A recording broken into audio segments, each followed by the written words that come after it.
What to send to publishers and agents. Hello and welcome to Videojug. You've finished your novel. Congratulations! Now it's time to send your work out into the big bad world and find either a publisher or an agent. Watch on for our guide to presenting and packaging your submission. Step 1. You will need good quality white printer paper, a cardboard document wallet, a blank postcard, stamps, 4 elastic bands, 2 large padded envelopes, and a finished masterpiece. Step 2. Keep it brief.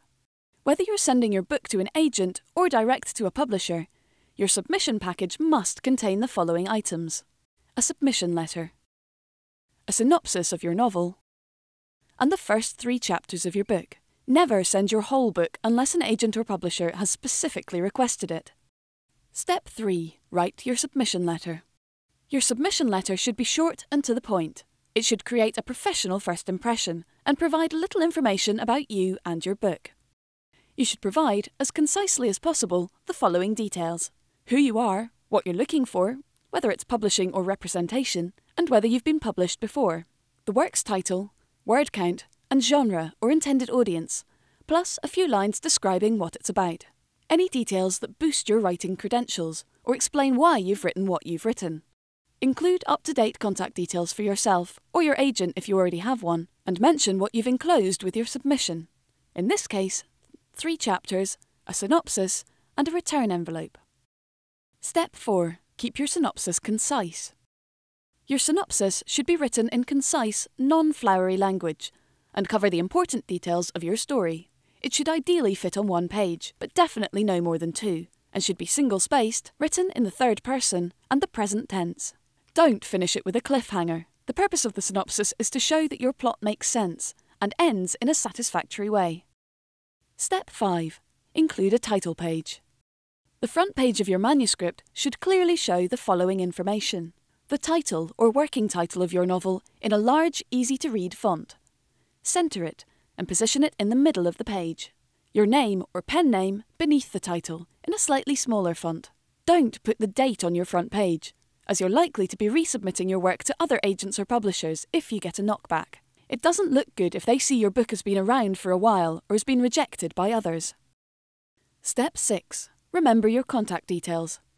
In the bottom left-hand corner, include the following details on separate lines: the copyright symbol, followed by your name and the year, the book's word count, your contact details, or if you already have an agent, your agent's details, including a postal address, phone number, and email address. Step 7. Don't bind your manuscript. Most publishers and agents are adamant that you do not bind, staple, paperclip, or ring bind your chapters. It makes them more fiddly to handle. Instead, tidy up your pile of pages and secure them with 4 elastic bands, 2 horizontal and 2 vertical, like so. Step 8. Post it in a card wallet. Gather your sample chapters and your synopsis with your covering letter on top and place them in a card document wallet. On the exterior of the folder, include the following information: the title of your work and your author name. You can write the date of submission on this time to remind the recipient to read it within a few weeks, but be sure to cover this with a neat label and an updated submission date if you reuse the folder for later submissions. Step 9. Enclose a stamped addressed envelope.